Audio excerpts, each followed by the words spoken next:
like that? Okay, good. Just so we have the shots matched. You know about that, of course, matching shots. Just talk to you about anything about high school. Yeah, you were here for your first film. She's Got to Have It, and at that time you came over to our studio. We did it there in the studio. I remember. And lots happened to you since then. 2 more films. I remember. Okay. Well, Spike, I was just reminiscing a little bit about when we met before, when you came through on your first film. And at that time, it looked like it was going to do pretty good. You'd had some good advance word on the film. And you were talking about School Days, and you said that you were a little bit concerned because School Days was going to have a bigger budget and people would expect maybe more. In actual fact, how did School Days turn out for you compared with She's Gotta Have It? Well, I think it turned out well. I think that we didn't get the same type of critical response we got with She's Gotta Have It, but that was understandable for me. And people liked the film. We saw it. I mean, people went to see it. And because of that, I was able to do my new film, Do the Right Thing. How would you compare, starting with She's Gotta Have It, the budget you had there and what the film returned? Can you just talk me through those first two? Well, She's Gotta Have It cost $175,000, ended up making $8 million. School Days cost $6.5. I think it made it in it 16, 17 million. And Do the Right Thing cost $6.5 million. Hopefully, be more than both of them combined. You did take some flack from your own black community about School Days. And was that blown out of proportion, Spike, or was it a substantial number of people? No, I don't think it was a substantial amount of people. I think there was a minority of a certain group, notably the upper middle class black bourgeoisie, who had problems with the depiction of what I feel are true characters in the film. But it wasn't widespread, that sentiment. Just vocal? It wasn't that vocal either. Really? Mm-mm.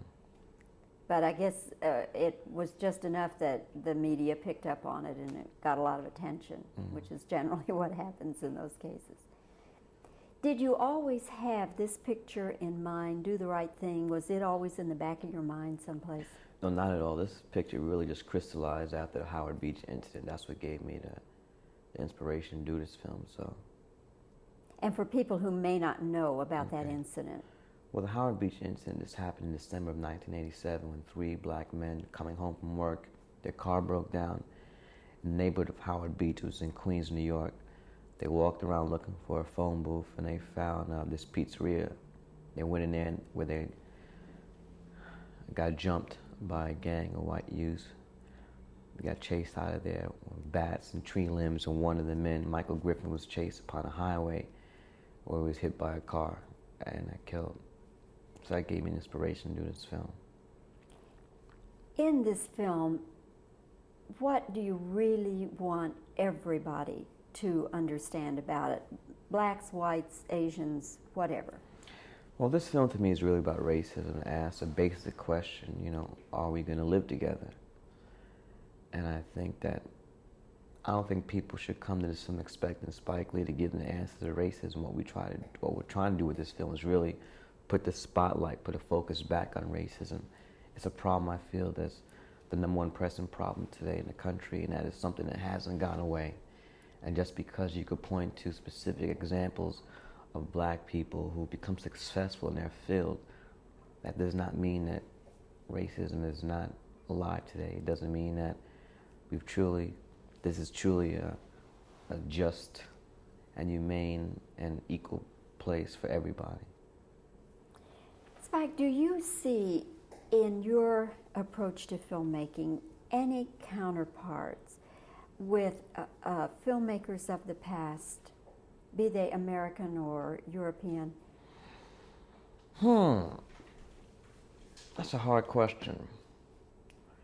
I would really leave that question up, let it be answered by film historians, and let them make the comparisons. But hopefully, as I do some more work, because I really find it hard to make comparisons, comparing me to people like Woody Allen, somebody who's done 28, 29 films, only after I've done one film. Yet, to make an intelligent comparison, you need to look at a larger body of work. Do you see yourself in any way at all the kind of filmmaker with the kind of social conscience as, say, Stanley Kramer was? I mean, I like a lot of his films. I think that he should be given credit for doing the stuff he did and no one else was doing it. But I still wouldn't make that comparison, no. You're all too modest, Spike. All too modest. Since your film is based on a true incident, are the characters in the story based on real people? No, I don't think this film's not based on a true incident.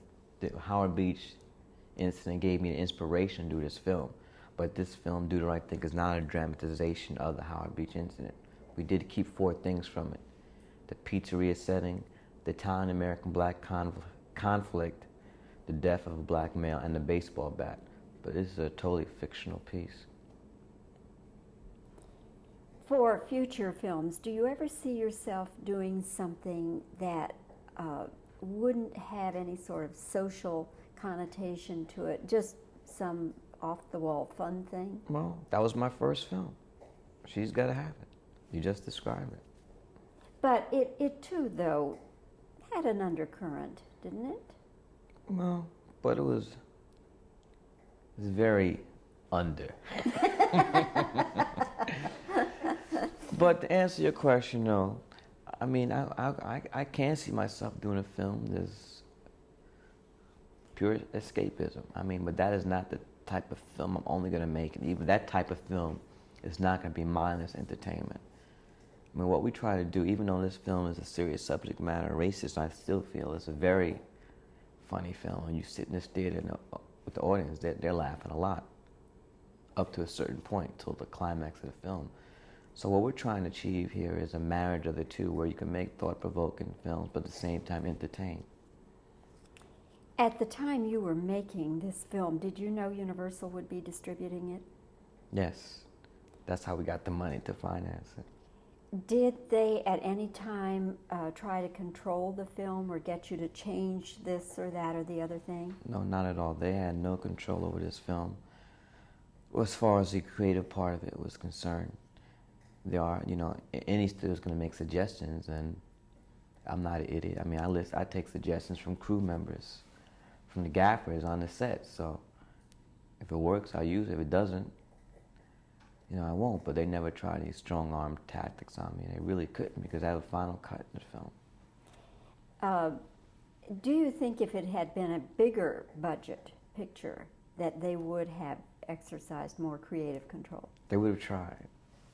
And that's something that's going to be, I mean, as long as I'm doing films that cost $6.5 million, which both School Days and Do the Right Thing cost, they leave me alone.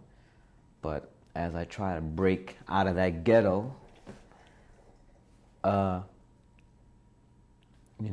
15, 16, $17 million, they're going to want more of a say.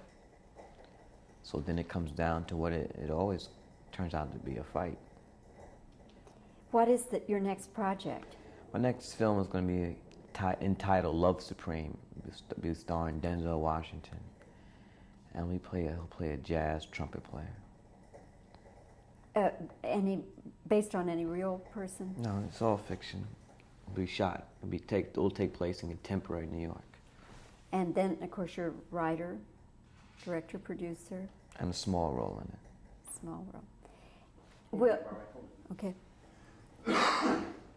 I had a cough and I didn't want to. Oh, okay, thanks. I'm glad you stopped. Okay, now it's good. All right. Will it be a bigger budget? Better be. Through Universal, or? You don't know? We're working on it. In other words, if this one does well, then possibly. No, well, we know this one's going to do well, so. Of course, it's been out for a while. No, this film hasn't opened yet. It opens June 30th. Oh, I thought that it had opened in New York. No, No. hasn't Okay. opened any. Opens nationwide on the same day, June 30th, 4th of July weekend. Okay, okay. Well, Spike, we wish you well with the picture. Thank you very much. And it's been very interesting for me to watch your growth as a filmmaker. And you're just getting better all the time. I really... Thank you. I feel the same way. Thanks so much. Spike, do you Okay. like docudramas? Stuff like that? I don't watch TV really, except for sports. Okay? Mm-hmm. All right, let's...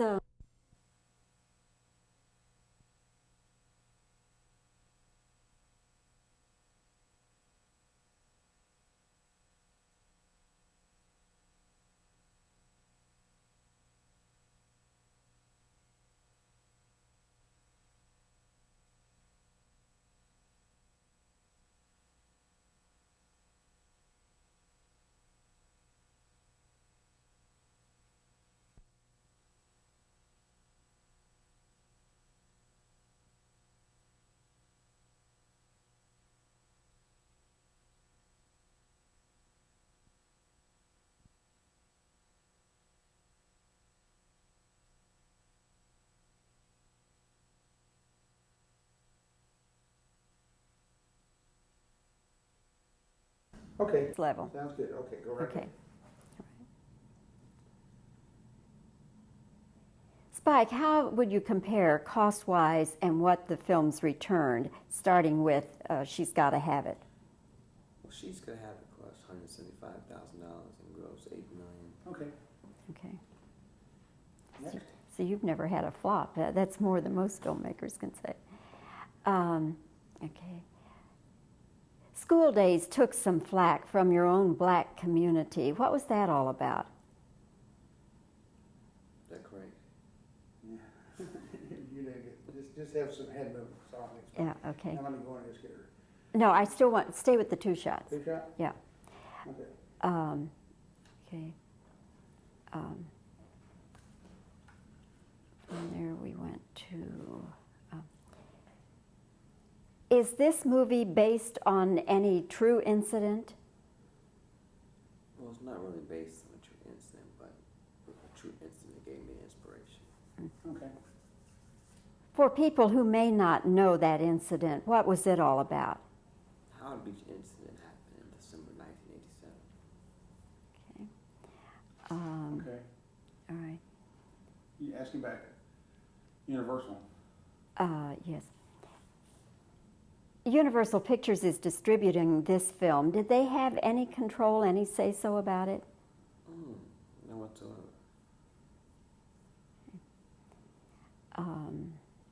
Let's see. There's a question about getting out of the $6 million price range. Up Yeah, to $7 okay. million. If you go for a bigger budget picture, will the studio have control then? They'll try to have more control. I think it'd be better, will the studio try to exercise control then? Okay. Will the studio try to exercise control at any time? Well, the more money they put in, the more There you go. say Okay. they want. Spike, what are you trying to say to all people about this movie? Well, just eat your vegetables and do your homework. If I could get. I had to keep a straight face I know. for long enough to cut anyway. Vegetables or something. I heard something like that. I could. Okay, I think that's Is about that- got it.